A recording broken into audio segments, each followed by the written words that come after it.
There are going to be days where you do not feel like doing anything.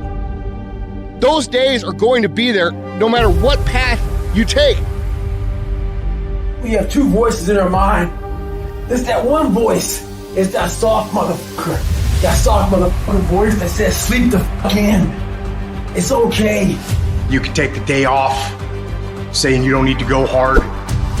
It's that coddling voice. You want to be hugged and nurtured and all that shit. That voice, that nagging voice of weakness, the one that tells you to back off, to simmer down, to take it easy. When you hear that voice, tell it no. Tell it to sit down and be quiet. Suppress that voice. You've got another voice in your head that's asking you a question. It's asking you, what could you be?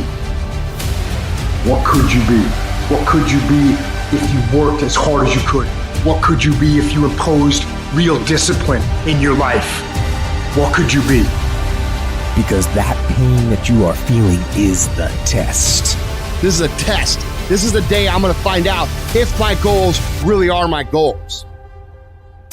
Michael Jordan, they call it the flu game. He still scored more than the average dude with the flu. Even when you got the flu and you playing other champions, you still score more than they score because you've learned how to dominate. And you need that same mentality. I'm talking about looking yourself in the mirror, looking yourself in the eye and saying, I'm going to dominate today better than any other day.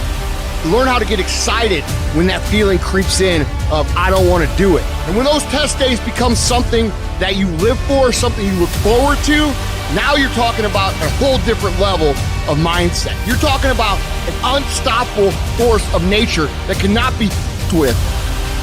Mental toughness is the ability to resist, to manage, overcome doubt, overcome worries, overcome concerns, overcome circumstances that prevent most people from succeeding or performing under pressure. Every human being that is not successful versus every human being that's successful, the only difference between them is mental toughness. One group, when they come up against trials and tribulations, they shrink.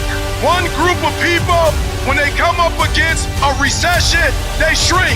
Weak-minded people, they buckle, they complain, they look for every excuse. But mentally tough people, we saw the storm and we pull on our surfboard and we begin to surf on the waves that drown most people.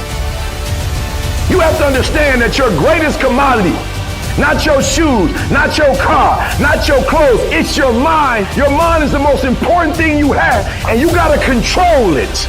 I don't care what's happening, you have to control it. When you leave, what you fighting for? What's your legacy? What you gonna do? You say you a champ, but do you practice like a champ? You say you a champ, do you fight like a champ? You say you a champ, do you have the mentality of a champ? Champions keep going when they don't have anything left in their tank. When they don't have no more. When it's over. When they're tired. When they're frustrated. When they're ready to give up. When they spent their last dime. That's when they get started. It's when you have nothing left. It's when you depleted all your money. When all your energy gone. That's when it's showtime. When you find the way out of no way. When you find breath that you don't have. When you find energy that did not exist. When you want this thing as bad as you want to breathe. That's when you find a way.